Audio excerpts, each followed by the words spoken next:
Le retrait véritable ne fait pas de bruit.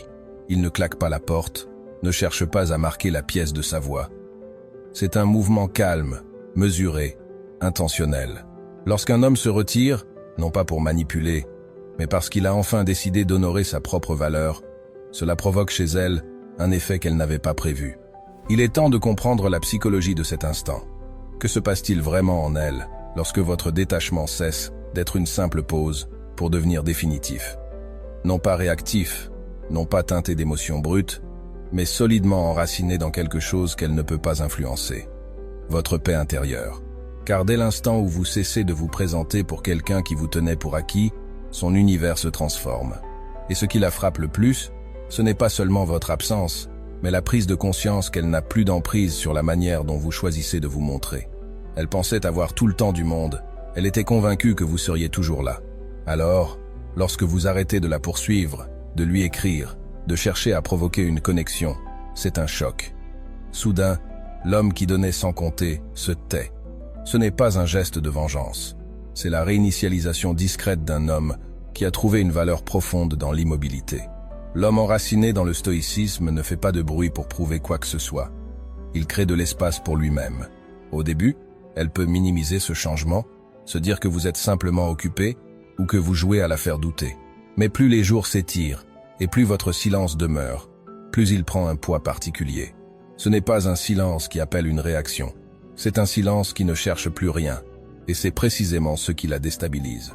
L'homme qui envoyait autrefois 2 messages de suite, qui cherchait à savoir si elle allait bien, qui se rendait disponible juste pour rester dans son orbite, cet homme est désormais tourné vers son propre monde. Et cette fois, il ne joue pas un rôle. Le stoïcisme enseigne que la paix ne se demande pas, elle se cultive. Et une fois que vous avez goûté à ce calme, le besoin d'expliquer s'efface. Vous commencez à agir avec intention. Vous cessez de réagir pour plutôt observer. Dans ce basculement silencieux, elle ressent le vide. Non seulement l'absence de votre présence, mais l'absence du besoin qu'elle représentait pour vous. Ce vide-là change tout. Peut-être qu'elle regarde son téléphone dans l'attente d'un signe. Peut-être qu'elle publie quelque chose, espérant que vous y répondiez. Mais vous ne le faites pas, non pas par colère, mais parce que vous avez enfin accepté de ne plus forcer un lien qui ne vous valorise pas. Et l'homme qui n'a plus besoin de validation devient soudainement inoubliable. Elle ne s'attendait pas à ce genre de retrait, celui qui naît du détachement et non de l'amertume. C'est là le véritable changement qu'elle n'avait pas anticipé, le moment où vous cessez d'avoir besoin d'elle pour commencer à vous choisir vous-même. Elle était habituée à votre présence, à votre constance, à cette main tendue, comme une mélodie de fond qu'on ne remarque plus. Puis, un jour, vous vous êtes retiré. Pas d'annonce, pas de scène, juste de l'espace. Et dans cet espace, un phénomène inattendu se produit. Ses pensées deviennent bruyantes. Elle poste quelque chose d'apparemment anodin, mais lourd de sous-entendus, espérant déclencher chez vous la même réaction qu'avant. Mais rien ne vient. Pas de vue, pas de réaction, pas d'onde. Et c'est là que la prise de conscience s'installe. Vous n'êtes pas seulement absent, vous êtes détaché. Ce n'est pas une distance nourrie par le mépris. C'est la conséquence d'un recentrage intérieur. Vous n'êtes pas froid, vous êtes paisible. Vous n'êtes pas silencieux pour semer le doute. Vous l'êtes pour protéger votre clarté. Voilà la nuance. Voilà le stoïcisme. Non pas en discours, mais incarné dans les actes. Vous ne cherchez plus à être vu. Vous acceptez de ne pas être compris. Autrefois, vous auriez envoyé un message sincère, cherché une explication, voulu clore la boucle. Mais cette époque est révolue. Vous n'avez plus besoin d'expliquer votre valeur. Et elle ressent ce changement. Car un retrait ne crée pas seulement une distance. Il provoque une réflexion. Elle commence à repasser mentalement des moments qu'elle avait négligés, des paroles qu'elle avait ignorées. Elle se demande si elle est passée à côté de quelque chose. Lorsque l'homme redevient un mystère, il devient inoubliable. Ce n'est pas une manœuvre pour la récupérer, mais un retour vers vous-même. Vous ne cherchez pas à éveiller la culpabilité ou le manque. Vous vous tenez simplement là, où votre estime de vous-même vous a dit d'arrêter. Face à ce vide où vivait votre constance, elle découvre un contraste qui persiste. Comprenez bien, rester immobile ne veut pas dire ne rien faire. Vous réalisez quelque chose que beaucoup n'atteignent jamais. Préférez la paix au bruit, la dignité à la réaction. Laissez-la ressentir ce vide, non comme une sanction, mais comme une révélation. Qu'elle fasse face à ce que l'on éprouve quand un homme cesse de se surpasser pour prouver sa place. Car lorsque l'homme qui poursuivait se tient désormais immobile avec conviction, l'empreinte qu'il laisse est indélébile. Et cette croissance intérieure n'a pas besoin d'être proclamée, elle se perçoit. Vous n'avez pas expliqué, vous n'avez pas cherché à plaider votre cause. Et c'est précisément pour cela que son esprit commence à combler les vides. Les questions se multiplient. A-t-il perdu tout intérêt? Ai-je franchi une limite sans m'en rendre compte? Le silence que vous laissez derrière vous ne se contente pas de flotter dans l'air. Il résonne, il s'insinue, il la pousse à réfléchir à des scénarios qu'elle n'avait jamais envisagés. Au départ, elle peut balayer cette impression, se dire que vous traversez simplement une phase difficile et que, comme toujours, vous reviendrez. Mais les jours passent, et rien. Pas de message, pas de réaction, pas le moindre signe. Et c'est là que l'incertitude s'installe. Les fissures apparaissent dans la confiance qu'elle avait en son influence sur vous. Voilà le pouvoir silencieux d'un homme qui se retire sans claquer la porte, sans lancer un dernier mot destiné à culpabiliser. Vous n'avez pas eu besoin de fracas pour tourner la page. Vous avez simplement choisi l'immobilité. Ce geste en apparence simple est, en réalité, une décision profonde. Un homme enraciné dans le stoïcisme ne se retire pas par amertume, mais parce qu'il comprend qu'insister auprès de quelqu'un qui ne valorise pas sa présence revient à se trahir lui-même. Au lieu de demander à être vu, il se retire et laisse le silence accomplir son œuvre. Et c'est là que beaucoup se trompent. Lorsque l'homme cesse enfin de s'expliquer, ce n'est pas à lui de le faire, mais à elle, face à elle-même. Elle commence alors à repasser chaque instant que vous aviez laissé passer, chaque fois où elle a minimisé vos besoins, chaque fois où elle a détourné le regard de vos efforts. Désormais, privée de votre énergie qui absorbait ses incohérences, elle se retrouve seule face à ce miroir invisible, et ce reflet la dérange. Vous n'êtes pas parti pour la blesser, mais pour préserver votre paix. C'est là toute la différence. Il ne s'agit pas de lui manquer. Il s'agit de ne plus rester là où vous êtes sous-estimé. Et l'ironie, c'est que ce départ calme, sans drame, est celui qui marque le plus profondément. Les femmes ne se souviennent pas de celui qui a supplié. Elles se rappellent de celui qui s'est choisi lui-même, alors qu'elles pensaient qu'il ne le ferait jamais. Lorsque vous étiez toujours présent, toujours disponible, votre présence s'était transformée en bruit de fond. Mais à présent que vous êtes réellement parti, il n'y a plus rien à quoi elle puisse se raccrocher. Alors son esprit s'agite. Elle repense à vos échanges, relit vos anciens messages, guette vos réseaux en silence. Elle se demande comment un homme a pu s'arrêter ainsi, dans un calme absolu. Mais c'est cela, le véritable retrait. Ce n'est pas un test, ce n'est pas une impulsion. C'est un passage à un autre état. Vous ne cherchez plus à convaincre qui que ce soit de votre valeur. Vous n'en avez plus besoin. C'est l'évolution silencieuse de celui qui a reconnu sa propre importance. Et maintenant, sans vos mots, sans votre présence, sans votre regard approbateur, c'est à elle de remplir les blancs. Et souvent, c'est là que le regret s'installe. Ce rembobinage émotionnel commence par de petites images mentales. Elle revoit vos derniers mots, les instants où vous avez commencé à ralentir vos élans. Elle se souvient de l'homme patient, constant, loyal. Mais à présent, elle réalise que cette loyauté n'était pas infinie. Elle comprend que c'était un choix. Un homme stoïque ne garde pas de rancune, mais il conserve ses leçons. Il agit en conséquence, sans bruit. Ce qui la frappe aujourd'hui, ce n'est pas seulement que vous soyez parti, mais le contraste avec ce que vous étiez.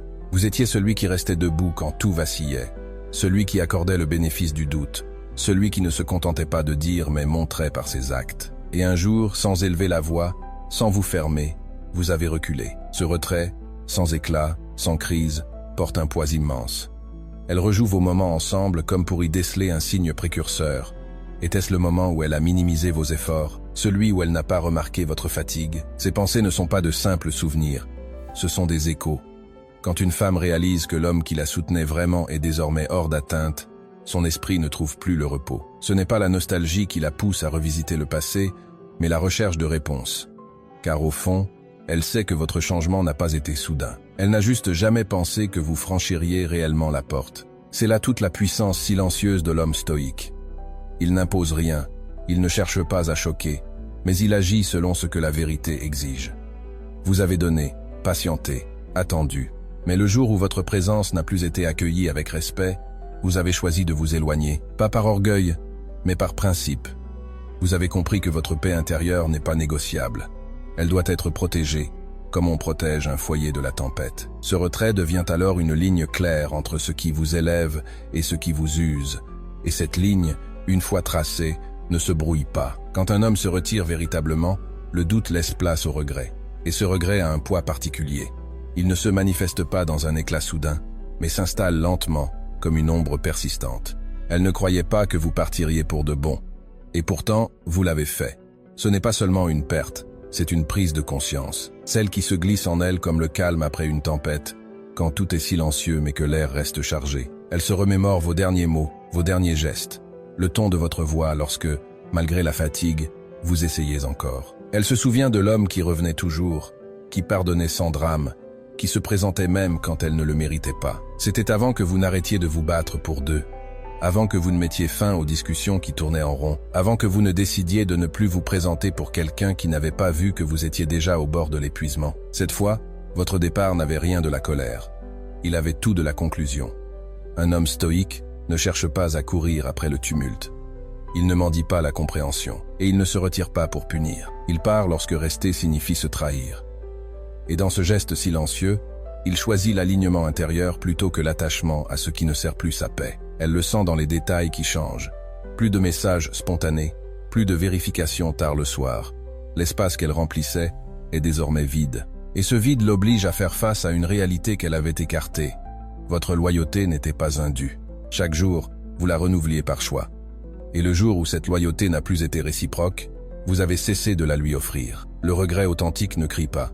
Il s'installe dans l'immobilité, s'imprègne dans le silence.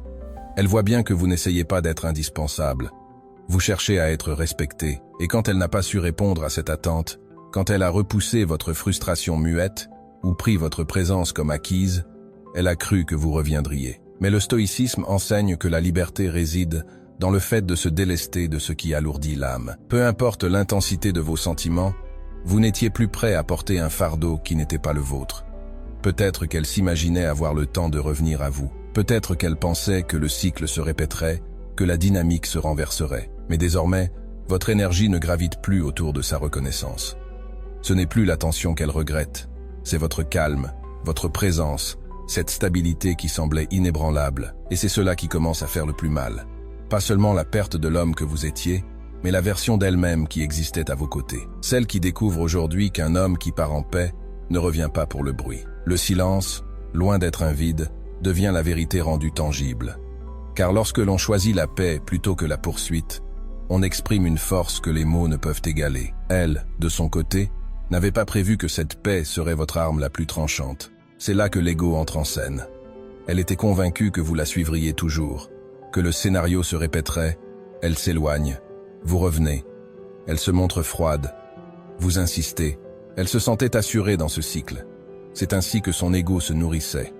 Mais cette fois, quelque chose a changé. Ces messages restent sans réponse. Ces provocations déguisées en publication tombent dans le vide. Pas de colère, pas d'ironie, juste rien. Et ce rien-là a plus de poids qu'une centaine d'explications. Son ego, autrefois alimenté par votre réactivité, commence à vaciller. Vous n'avez pas simulé votre détachement. Vous l'avez incarné. Vous vous êtes retiré sans laisser d'indices, sans miettes émotionnelles pour la guider vers vous. Elle se surprend à se poser des questions qu'elle n'avait jamais formulées. Ai-je franchi la ligne? Pourquoi ne semble-t-il plus concerné? Y a-t-il quelqu'un d'autre? Et ce qui la ronge le plus, c'est cette possibilité. Que vous ayez enfin vu votre valeur et que vous ayez cessé de la considérer comme votre centre de gravité. Car le pouvoir qu'elle croyait détenir ne venait pas de l'amour, mais de votre attachement. Et quand un homme stoïque coupe ce lien, la structure même de cette dynamique s'effondre. Un homme qui vit selon ses principes ne disparaît pas par dépit. Il s'éloigne parce que son âme refuse de s'ancrer dans le désordre. Il ne négocie pas avec l'ego, ni le sien, ni celui des autres. Il choisit la paix, même si cela signifie s'éloigner de ce qui lui était familier. Il sait que la véritable force ne réside pas dans la poursuite de ce qui ne veut pas être retenu, mais dans la capacité de lâcher ce qui l'empêche de grandir. Et c'est ce changement-là qui l'ébranle. Pas votre absence en soi, mais le fait qu'elle ne soit plus au cœur de vos priorités. Elle peut sourire, publier, faire semblant d'être indifférente, mais sous ses façades, un doute se tisse. Car une fois qu'un homme qui a tant donné choisit l'immobilité plutôt que la course, son absence pèse plus lourd que sa présence n'a jamais pesé, et elle le sait. Cette fois, vous êtes parti pour de vrai. À partir de là, la curiosité se transforme en quelque chose de plus intense. Elle commence à vérifier vos réseaux, à surveiller vos apparitions en ligne, à guetter le moindre signe. Ce n'est plus un simple intérêt, C'est une recherche compulsive de réponses. Elle se demande pourquoi vous paraissez si calme, pourquoi vous n'avez rien exprimé. Le mystère que vous incarnez désormais, parce que vous n'avez ni expliqué ni réagi, devient obsédant. Tout commence doucement. Un regard jeté à votre profil de temps à autre, puis cela devient une habitude, un réflexe, jusqu'à ce que ce soit presque une routine, comme une faim qu'elle ne peut combler. Elle revoit vos dernières publications, analyse chaque détail, votre expression, les mots, l'atmosphère. Elle cherche des signes, des indices, quelque chose qui pourrait lui permettre de comprendre comment un homme qui donnait tant a pu se retirer avec un tel silence. Et ce silence, loin de l'apaiser, l'agite. Vous n'avez pas claqué la porte, vous ne l'avez pas bloqué, vous n'avez pas affiché des phrases énigmatiques pour susciter une réaction, vous vous êtes simplement retiré. Plus vous paraissez serein, plus elle ressent du chaos à l'intérieur. Cela ne correspond pas à son scénario habituel. Vous étiez censé revenir, justifier, clarifier, mais au lieu de cela, vous l'avez laissée avec des questions. Et voilà qu'elle se retrouve à poursuivre quelque chose qu'elle n'aurait jamais pensé devoir chercher. L'homme stoïque ne livre pas toutes ses émotions sur la place publique. Il ne joue pas à des jeux, il sait que le mystère véritable, celui qui n'est pas calculé, a plus de force que n'importe quelle démonstration excessive. Il ne s'efface pas pour manipuler. Il s'efface parce que sa paix ne requiert plus de spectateurs. Et c'est là que le renversement se produit.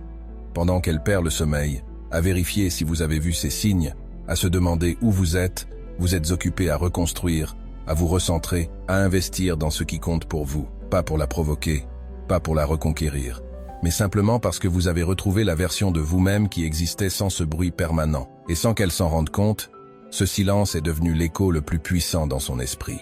La curiosité devient obsession lorsque vous ne nourrissez plus la dynamique d'attention. Lorsque vous cessez de répondre immédiatement. Lorsque vous laissez votre absence parler à votre place. Car un homme qui se tient fermement à ses valeurs, qui s'éloigne pour protéger sa paix, n'a pas besoin de mots pour être entendu. C'est alors que le dernier effet se met en place. Le fantasme de vous grandit.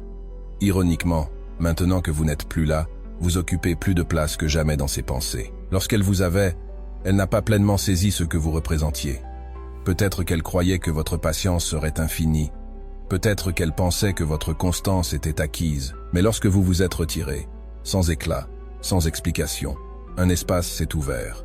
Et dans cet espace, son esprit a commencé à reconstruire une image idéalisée de vous. Elle se souvient de votre manière apaisée de gérer les tensions, de la loyauté que vous donniez sans condition, de cette force discrète que vous portiez. Dans sa mémoire, vous devenez l'homme rare qu'elle n'a pas su voir à temps. Et ce souvenir est amplifié par votre silence. Elle imagine celui que vous êtes en train de devenir sans elle. Et ce qui l'attire désormais, ce n'est pas un geste de reconquête de votre part, mais le respect silencieux que vous avez pour vous-même. Le mystère, la retenue, cette paix intérieure qui ne demande plus rien, tout cela crée une force d'attraction bien plus puissante que n'importe quelle parole. Car l'homme stoïque sait que la valeur se révèle d'elle-même à ceux qui sont capables de la voir. Et parfois, cette prise de conscience arrive trop tard pour l'autre. Mais il ne vit pas dans l'attente de ce moment. Il avance, il lâche prise avec dignité. Et c'est précisément cette dignité qui le rend inoubliable, pas parce qu'il a dit, mais parce qu'il a choisi de ne pas dire. Alors, retenez ceci. La vraie présence est souvent ressentie le plus intensément dans l'absence, lorsque celle-ci est portée par la paix et non par la douleur. Et si vous avez déjà connu ce moment où vous vous êtes retiré, non pas pour blesser, mais pour vous honorer vous-même, vous savez que c'est là que réside votre véritable pouvoir. Le silence, lorsqu'il est habité par la clarté, parle toujours plus fort que l'explication.